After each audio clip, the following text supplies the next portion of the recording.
Hey, what's up? David Cohn here for Learn Now Effects. Welcome back to another exciting Fusion tutorial. Today, we're going to be taking a look at how to create the solar star effect inside of Davinci Resolve without using any external footage. This video is based off of the famous solar atmosphere video by Andrew Kramer from videocopilot.net, and I'll put a link to that in the description. So without any further ado, let's take a look at what we're going to be making.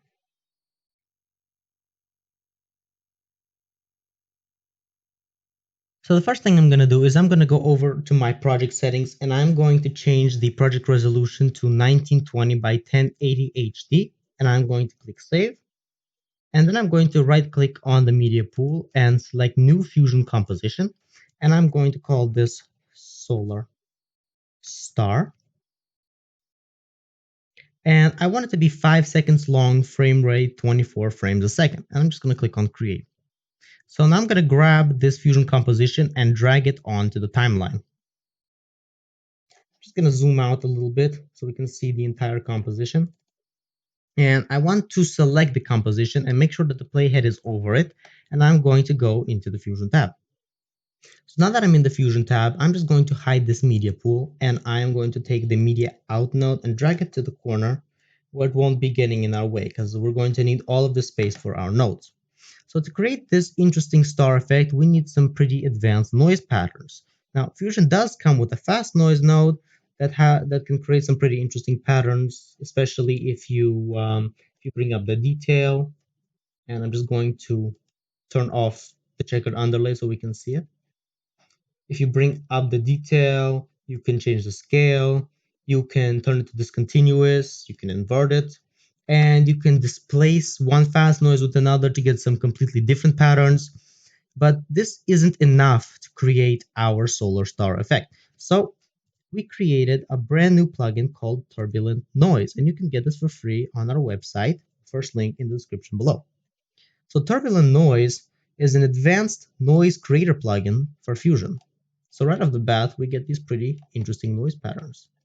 So I'm just going to click play, and you'll see that it's really fast, might even be faster than the fast noise node, and it's GPU accelerated, and it comes with quite a few different noise types. So I'm going to turn off high quality for the sake of this tutorial, and I'm going to turn off motion blur, and that'll just keep things going even quicker than they are now. So we have different noise types here, like fire, and we also have smoke, and we also have turbulent, and we have fluid. So these are the noises that we're going to need to create our solar star effect. So there are a bunch of other settings here, and a lot of it is similar to the fast noise nodes, such as brightness, contrast, and the seethe rate, seethe, invert, detail. They're almost exactly the same as the fast noise node, except it can create some more advanced textures. I'm going to start fresh, and I'm going to delete this node here, and I'm going to start off with a new one. So I'm going to add turbulent noise, and I'm going to send it to the viewer. So I'm going to leave the noise type at fire, and I want to scale it a little bit down so we get some more mapping like this. And it's still quick, and it looks very interesting like that. And maybe I want to scale it some more. I'm going to scale it a little more like that, because the more we scale it, the more detail we will have on our star. Now I want to copy this, Control C and Control V, and I'm going to send this one to the viewer, and I want to change it up a little bit. I want to change the noise type to fluid. So that makes it look very interesting as well, as if it's magma. And we're going to need this for the surface of the star. And one more thing, I'm going to go over to the first turbulent noise, and I want to bring up the sub-rotation probably to about 180. And this just adds a little bit of twirliness to the noise that makes it look even better. So now I'm just going to grab the output of the first turbulent noise and pipe it over the output of the second one, and Fusion will automatically create a merge node. And I'm going to go over to this merge node, and I'm going to set the type to lighten. This is the apply mode. but there's still something missing here. So I'm going to go over to the Turbulent Noise, and I'll go over to the Color tab. And I want the color, as you can see, the first color is transparent and the second one is white. So I'm just going to take this alpha slider on the dark color and I'll bring it up, and I'll do the same for the second one. And what that'll do is that will change it from being transparent to being white, to being black, sorry. And now if we play this, we get an even more interesting looking texture. But this isn't done yet. I want to add just a little bit more detail to this. So I'm going to grab a fast noise node and I'm going to send it to the viewer. I want to bring up the scale. I want to bring up the detail quite a bit. I want to also turn it to discontinuous. And I want to bring down the brightness so we get these little specks here. And as you can see, it doesn't animate by default, so we have to turn up the see-through rate just a little bit. And now it is going to animate. Looking good.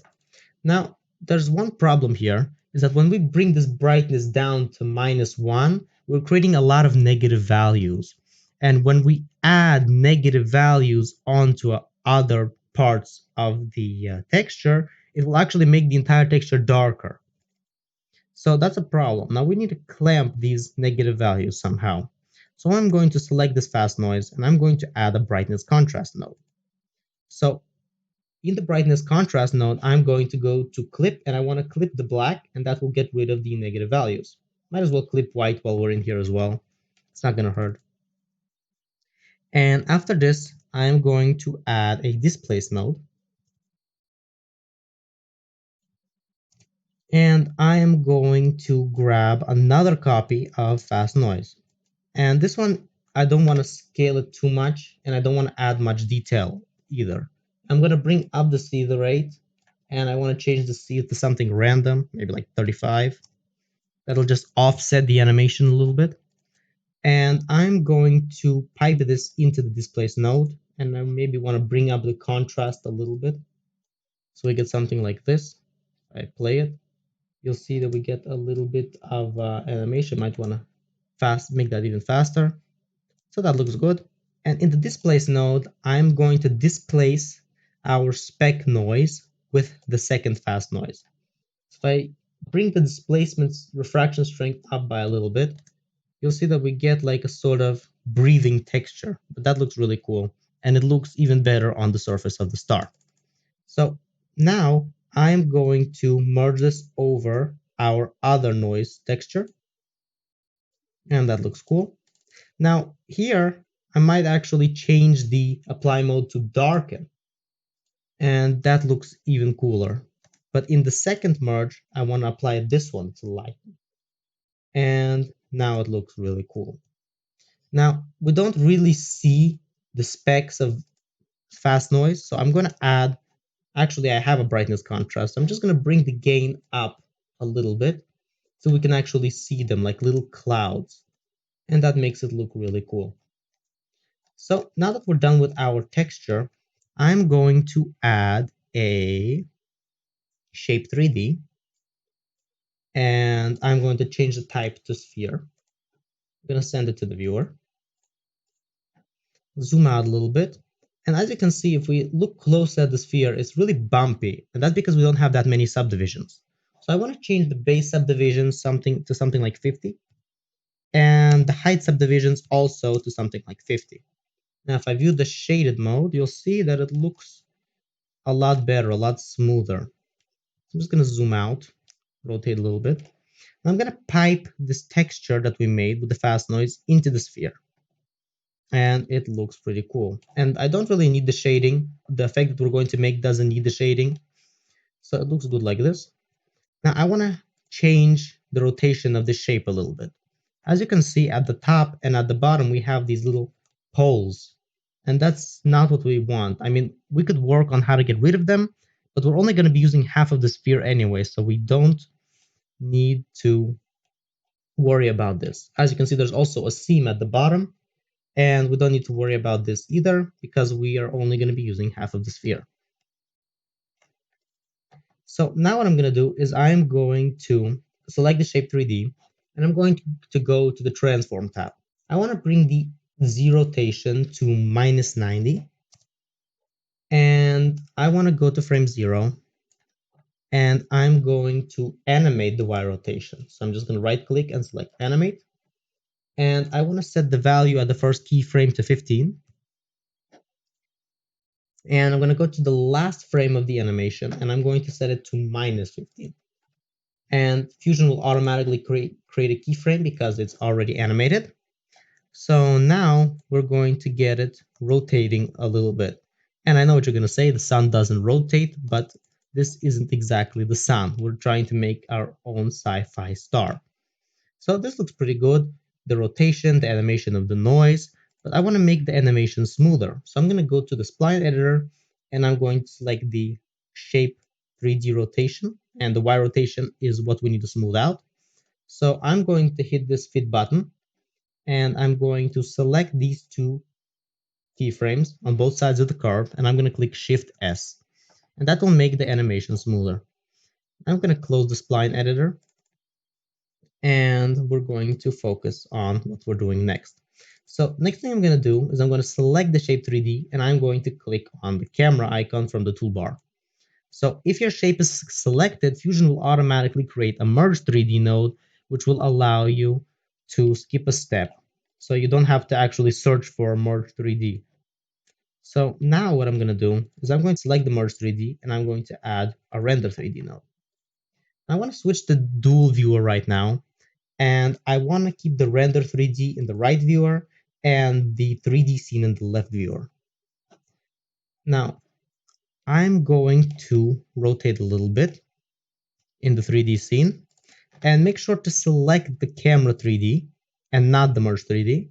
And I'm going to just drag the camera back until I get a good perspective on the star. So I'm just gonna change the angle until I like the way it looks. I'm just gonna also bring the camera up a little bit, and this is what we get.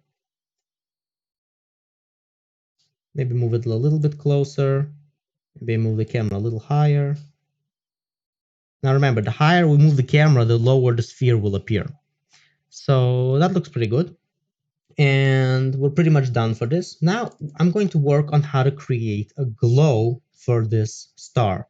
Now, the right way to do this would be to grab a background node and draw an ellipse node and size and position the ellipse node to perfectly match the edge of the planet. And I tried doing this in the past, and it's really, really inefficient. It takes a lot of time, and you never really get that perfect edge that I'm talking about. So I'm going to show you what I came up with to get a perfect edge in a much easier way. So I just want to reposition the camera before I do this, because I want to make sure that this is the final position. Make sure that everything is in the final position before you start this. So I'm going to copy this entire setup here. The shape, the camera, the merge, and the render. And I'm going to Control-C copy it. And I'm going to go up here and paste it. Now, if I look at the merge 3D, at the render 3D, you'll see that we have a perfect ellipse that perfectly matches the edges of the star. Now that was a lot easier than creating a ellipse node and matching the center. So now I want to work on the glow. So I'm going to add a blur node, and I'm going to pipe this in here. And we're going to be creating a few instances of this, so you want to keep things as organized as possible. So I'm going to view the merge node, and I'm going to bring up the blur size. I'm going to view the blur node, and I'm going to bring up the blur size to about 100. That looks pretty good.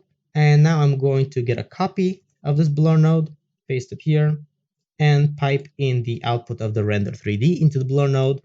And I want to bring the blur size in this one to about 20. So if I merge these two together, you'll see that we get a very nice looking glow, a tight glow and a not so tight glow.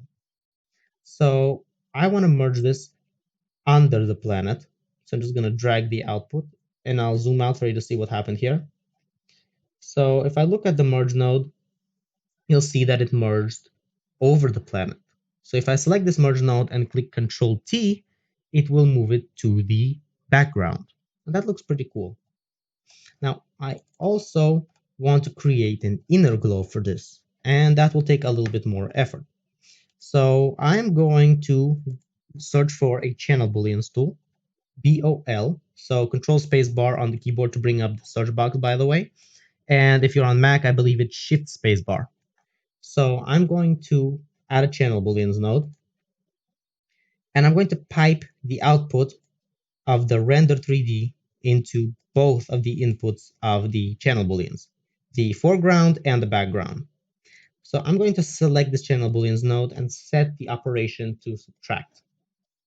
Now, on the green input, I'm just gonna view this. As you can see, we have a yellow and a green input. So in the green input, I'm going to add a blur, and I want to bring up the size of the blur. If I bring it up to 100, you'll see that we get a very nice inner glow. So that's not enough. I want to create two copies like I did with the outer glow. So I'm just going to copy this setup, and I'm going to paste it. And I'm going to do the same thing. Pipe in the output of the render 3D into the input of the blur. And another instance of it, I'm going to pipe in the output of the render 3D into the channel booleans node, and we'll have the same thing. But here, sorry, I'm going to go to the blur node and bring the size of the blur to 20. And now we have a much tighter glow. So this looks pretty sloppy, but I hope you understood what I did with this. You could watch it again if it didn't make much sense, but now I'm just going to merge these two together, and you'll see that we get a pretty nice ramp of an inner glow. So that looks cool. I'm not sure if there's a way to make this cleaner. I'm not even going to try because it just messes everything up just to make the nodes clean. So now I'm going to merge this. I could put the merge here in theory. I'm going to merge this on top of our star. And as you can see, it doesn't look right because our outer glow disappears. And this is caused by the negative values that I was talking to you about. So after the merge, if I add a brightness contrast and I select clip black and clip white, you'll see that we get our effect that we're looking for. An outer glow and an inner glow. But this isn't perfect yet. I want to go to the merge node and I want to set the type to screen, the operation mode. And that looks even better. If I set it to normal, we get a pretty nice outline here. And we can blur this a little bit. There are a few things we can do with this, but I think this is pretty cool. I can bring down the gain as well. There are a few things we can do here. So that's starting to look good. Our star is almost done, but now comes the interesting part. I'm going to take the media out node and I'm going to drag it all the way over here because we need the space, and I'm going to show you why in just a second. So I'm going to grab another copy. So I'm just going to zoom in here. I'm going to grab another copy of Turbulent Noise, and I'm going to view it.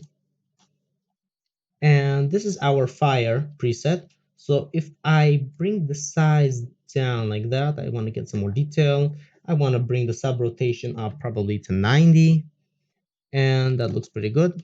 Now I want to add an ellipse node. So now it's going to look even more interesting. So I'm going to resize this ellipse node to something like this, and I'm going to bring up the soft edge like that. And now we get these little sprites like fire coming out. And that looks really cool. But I'm not done yet. I want to animate this turbulent noise. I'm going to unplug the mask for a second, and I'm going to show you what I want to do with the turbulent noise. So as you can see, it animates like fire, but fire rises. So what I want to do is I want to add an expression to this to make it rise. So you can copy the expression from the description, but it's really a simple expression, and I'm sure you'll be able to follow along with the process here. So I'm going to select the turbulent noise, and I'm going to right click on the center, and I'm going to select expression. So by default, Fusion pastes an expression here of point with a capital P, 0.5, 0.5. Now, this first 0.5 is for the x value, which is left, right. And the second 0.5 is for the y value, which is up, down. So if the y value goes up, that means that is going to be rising. And if it goes down, that means it will be descending. We want the value to rise. So if I type an expression like in the second one, as you can see, there's a comma here, x, y.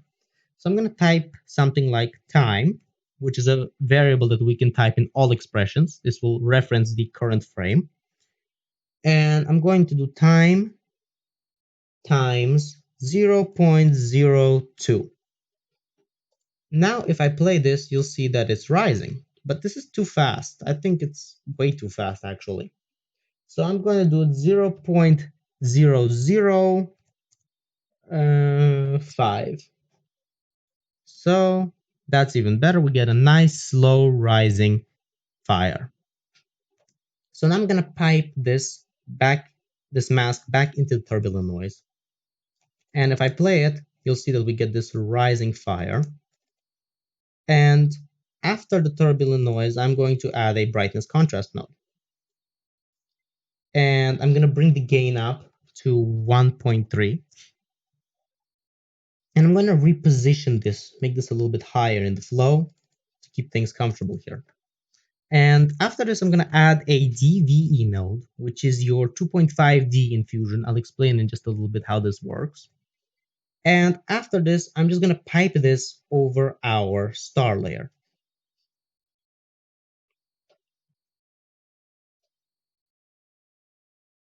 So in the merge, I'm going to set the apply mode to screen, and that will add more detail here. It'll get brighter every time. And I want to use this DVE node, and I'm going to move it around in sort of 3D space. So I can move it back in Z space, which is basically going to scale it, but it allows you to move things around in a sort of 3D way. And I want to rotate it on the x-axis and maybe a little bit on the z-axis. Sorry, on the z-axis and a little bit on the x-axis. And I'm just going to move it over here. And I want it to be uneven, like this. So that looks pretty cool. Maybe play around with the Y rotation, like that. There we are. And we positioned it in a sort of way that makes it look 3D. So after this, I'm going to copy all of this, and I'm going to paste it. Now, the smart thing to do is go to the DVE, right-click on it, and I'm going to click Reset Default. Now I'm going to copy the whole thing, and I'm going to cut it, actually. All right, paste it here. And now we have the DVE at default. So every time we mess with this, we can actually change the rotation, and we can place it in an entirely different space in the screen. So don't select the merge node when you're moving things. Make sure that the DVE node is selected. You can move things around with the merge node too, but it looks a lot better when you're using the DVE node. So I'm going to select the DVE node. I'm going to move this over here. I'm going to move it back in Z space, change the Z rotation, change the X rotation, maybe change the Y rotation, like that. So we get a cool look. Maybe like this. Make it move out a little bit. And I'm going to paste another copy. And in the original preview that I showed in the beginning of this video, I did 17 copies of this. And you can do as many or as few as you want, but the more you add, like to a certain degree, it will look better and better, and you'll have more elements, and it'll just add depth to this effect, and it'll look really cool. So I'm going to select DVE node again. I'm going to position it probably over here. I'm going to change the Z rotation, move it back in Z space, but also going to change the position, and also the X rotation probably a little bit, move it forward as if it's coming towards the camera, and also the Y rotation a little bit. And I'm just going to keep copy pasting this until I fill in all the gaps and I get a nice look. So I'm going to keep doing this Make sure that the DVE is selected every time and just move it around. We're going to add some randomization to this after we're done with all these copies. So just play with the rotation, make it look cool, right? And we can have some layers just stick out a little bit more than others. And towards the top, we want it to stick out more, and towards the sides, we don't want it to stick out as much. I'm going to paste another copy, and I'm going to keep doing this. With the DVE especially, just keep moving it around like that. We want it to stick out some more. And I want to play probably with the X rotation, make it move forward towards the camera like that. And I'm going to keep pasting this. Probably not going to do it 17 times, but the more you do it, the better it'll look. Just keep randomizing, fill in the gaps, make it look really fiery. And we don't even have to do it so much at the edges. We can do it a little bit further from the edge as well. Move things back, in the space, rotate them.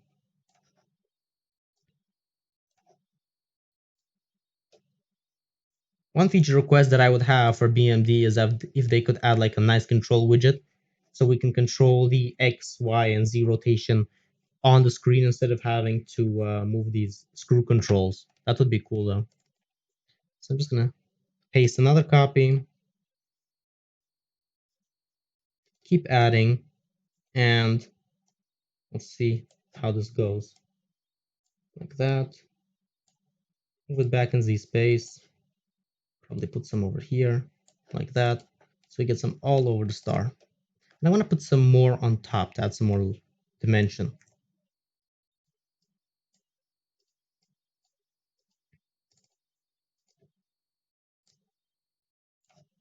And I'll move this one really far back in Z space, rotate it, and have it like stick out on the side like that.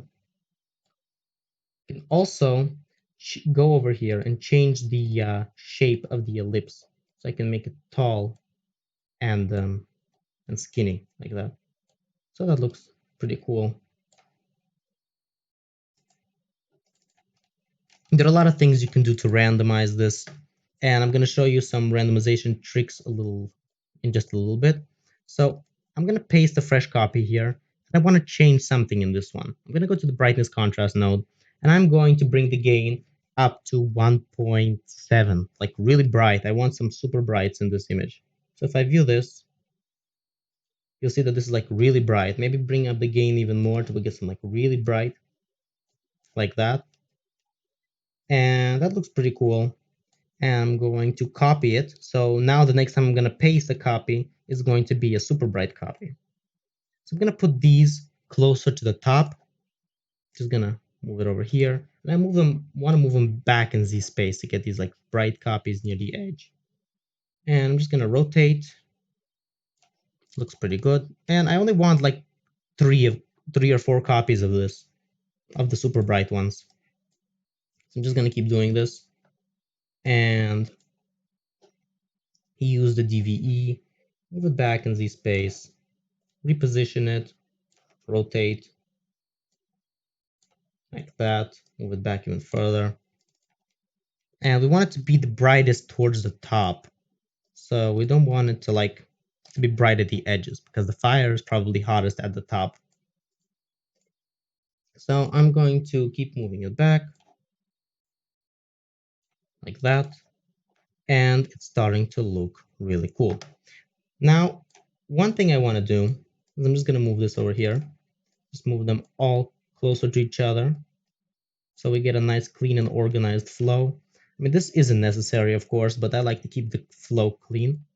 So I want to randomize every instance of this turbulent noise. So in the first one, I'm going to leave the seed at 0, but in the second one, I want to add an offset, so it'll be random. So I can add something like 12, and every time I'm going to add a random number, like 34. The next one, I'm just going to add random numbers. It doesn't have to be in a sequence. You want to randomize this as much as possible. Even though it doesn't have to be perfectly random, it's just an offset, because they're all animating at the same speed. So there's no way that they can catch up to each other. So if I offset by a little bit, that offset will be consistent throughout the entire animation.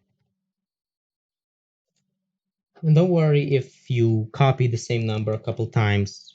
It's possible. I mean, it happens. So like, whatever, right? Just keep things random because you don't want this to look like it's CG. You want it to look pretty realistic. I'm just gonna keep adding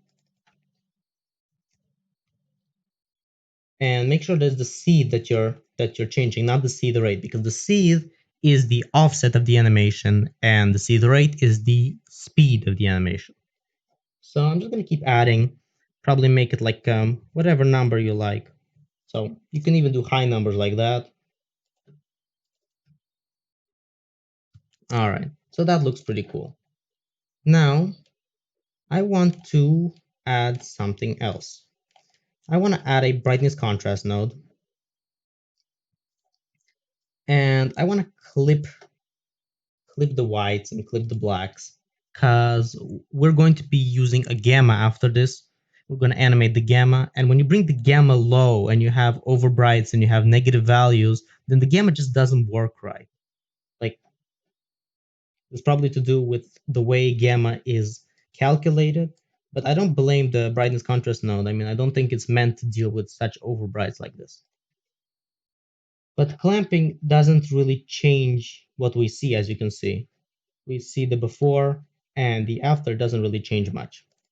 So one other thing I want to do in this brightness contrast node is I want to bring down the gain like that. And you're saying, hey, what are you doing, right? So I'm going to add a mask to this brightness contrast node, an ellipse mask. So I'm going to bring this down like that. Try to get it to align with the star. And I want it to look like there's an equal distance between any point of this star and the radius, the diameter of this ellipse. So I'm going to bring up the soft edge of the ellipse, and that way the star looks darker towards the camera and brighter away from the camera. So that's starting to look pretty cool. I can bring down the gain even more, make it look even cooler. And now what I'm going to do is I'm going to add another brightness contrast node, and I'm going to bring the gain up, make it like really bright. And I want to mask this to parts of the image. So I'm going to grab a Bezier spline, a B-spline, and I'm going to just create areas around the outline. And just like areas like this, like that, around the outline that I want to be super bright. Like that. Now when I'm going to be coming back, I'm just going to be doing things like this. Like that. Some really interesting curvy lines. So we get like a real fire pattern. So it's going to be really bright near the surface. So it looks like really hot, right? And this doesn't look good because we have to soften the edge of the spline. Now it looks cool. So that's starting to look pretty good. And I want to clamp this too, clip the whites and the blacks. Yeah, clipping the white makes quite a bit of a difference here. So I might do the gamma. I'll leave it like this and see how it goes. So the next thing I want to do is I want to add some colorization to the star.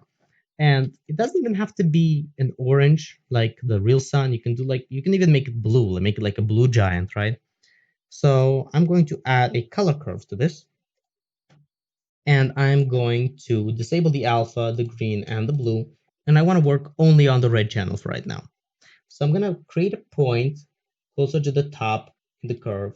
I want to bring it up like that.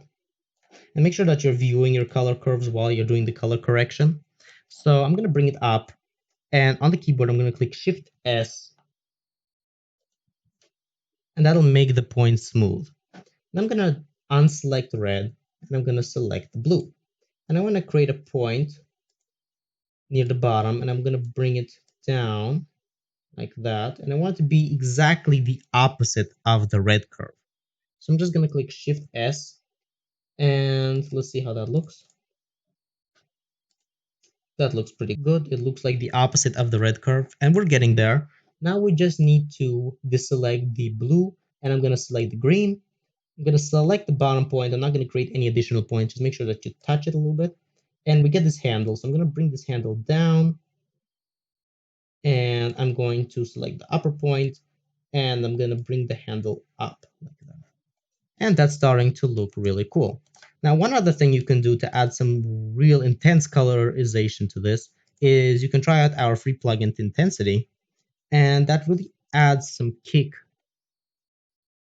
to it. So if I just go to the Tintensity and I don't touch any of the other settings, I just want to bring up the vibrance.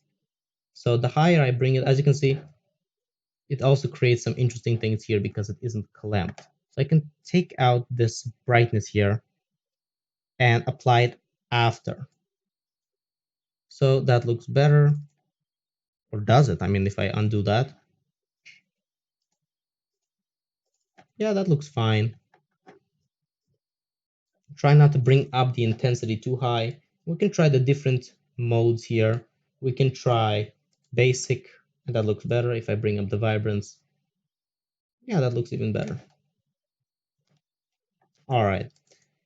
So now what I'm going to do is I'm going to add some animation to this. So I'm going to add a brightness contrast node after intensity. And I am going to animate the gain at frame 0. And I'm going to animate the gamma. And if I go to frame, let's say probably 72, that might be a little too late, but it's okay. You can also do it at 48, but I'd say that's too early. You can meet somewhere maybe like 56. I mean, it doesn't have to be a number, a multiple of 24 anyway. I mean, no one's even going to notice when it starts and when it ends. So I'm going to create a keyframe at 1 on the gain and 1 on the gamma. And at frame 0, I want to bring it down. So I want to bring the gain down just a little bit, but I want to bring the gamma down by a lot. So as you can see, it creates these blue pixels, which I don't really like. So if I actually enable the clip white, it will go away. But again, you won't have a very nice look. It won't look so bright if you clip the white. So if I go towards the middle, you see that it slowly animates to get to full brightness. And that looks pretty cool.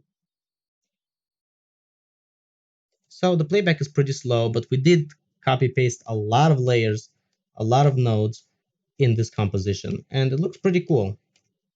So if you're not going to animate the brightness, you can just get rid of that clipping and like this, and it looks even better.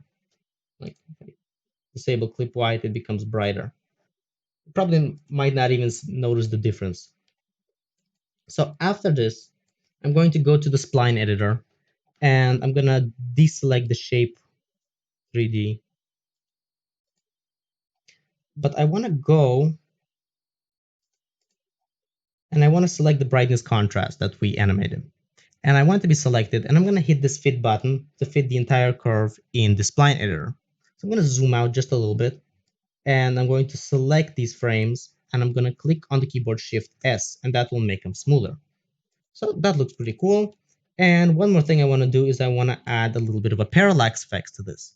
So I'm going to add DVE, and I'm going to go to frame 0, and I'm going to animate the center, the Z move, and the X rotation. And I'm going to go to frame 119, because remember, in Fusion, frame 0 counts, but the last frame doesn't. Even though our composition is 120 frames, it will count 0 as a frame, but 120 won't count as a frame. So as you can see here, the range is 0 to 119. So if I go to frame 119, I want to bring the position down a little bit. And I want to bring the Z move, make it closer just a little bit, like that. And I want to change the X rotation to make it look like we're bending towards it, like that. That looks pretty cool, a nice parallax. And I'm going to go back to the spline editor, and I'm going to select the DVE, and I'm going to deselect the brightness contrast node. And I want to fit these keyframes again. Make sure that you see all three of the lines. They're going to be all different colors. This one is orange, this one is like greenish, and this one is like gray. So I'm just going to select all of this and I'm going to click Shift S, and that adds easing to our animation.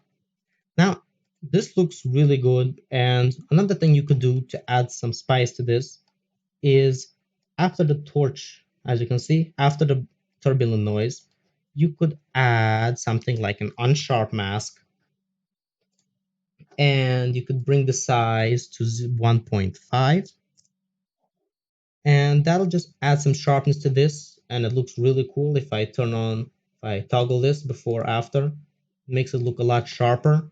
But take into mind that this will make the render a lot longer, but it will look a lot cooler because the original example that I showed you did use the Unsharp Mask. So you just add an Unsharp Mask for every copy of this tree here. So there is one more thing I want to add to make it look even better, and that is heat distortion. Because when you're looking at something this hot, you expect to see some heat distortion. So we created a plugin called Mirage that you can use to add some advanced heat distortion to your CG, or you can add it to footage, and it looks really realistic, really cool, and it's only 25 bucks. You can get it on our store, and I'll put the link to that in the description. Basically how it works, I'm going to use a clip that I have here as an example. So here's our clip, and it's just a scene in the desert. And I'm going to add Mirage.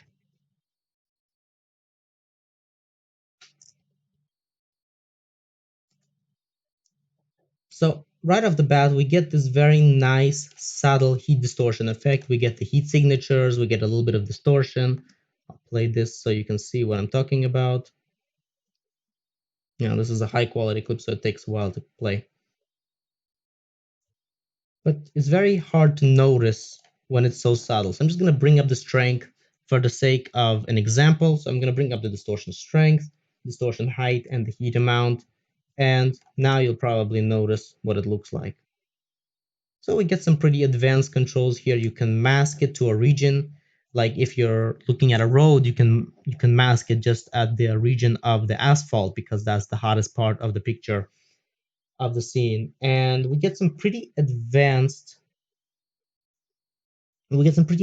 features here in Mirage. We have the wind direction, which I like very much. You can change the direction of which way the heat is going, and that's especially useful if you're looking, let's say, at a jet airplane and you want to look at heat distortion coming out of the afterburner or out of the engine. You want it to come out of like a rocket or something like that. And there are a lot of things you can do. It uses the advanced noise options of turbulent noise and has some heat signature. It has a lot of cool things, GPU accelerated, and you can pick this up on our website. So now that I'm done with the demonstration, I'm gonna add Mirage to our scene here. So if you don't have Mirage, there's an amazing tutorial by my friend Emilio about how to create some heat distortion from scratch using Fusion's native tools, and I'll put that in the comments below, or I'll put it up here on the screen. So it's very hard to notice like that, but it's very subtle, and the more subtle an effect like this is, the better. You don't want to go overboard, because a lot of the times CGI artists tend to go overboard and it doesn't look very good. So when you keep things subtle, that just makes it look more realistic and it makes it look cooler. So that's basically it. I'm going to pipe this into the media out node. I'm not even going to change much here in Mirage. I'm probably going to send it to the viewer. I want to look at the distortion map, and probably gonna scale it maybe a little bit, and like that, scale it. And that's probably it. I want to bring up the strength just a little bit, bring up the height a little bit. The heat amount's probably fine. I want to look at the heat map. That looks pretty cool too. Probably bring up the detail in the heat map. The wind speed is probably fine. Maybe make it a little bit slower. The direction is up, so it's rising. I have a pretty heavy comp here, so that's basically it. And now I'm going to pipe everything into the media out node. Oh, yeah. And I'm going to change the render to final result. And I want to head over to the edit tab because there's one more thing I want to add to make this look even better.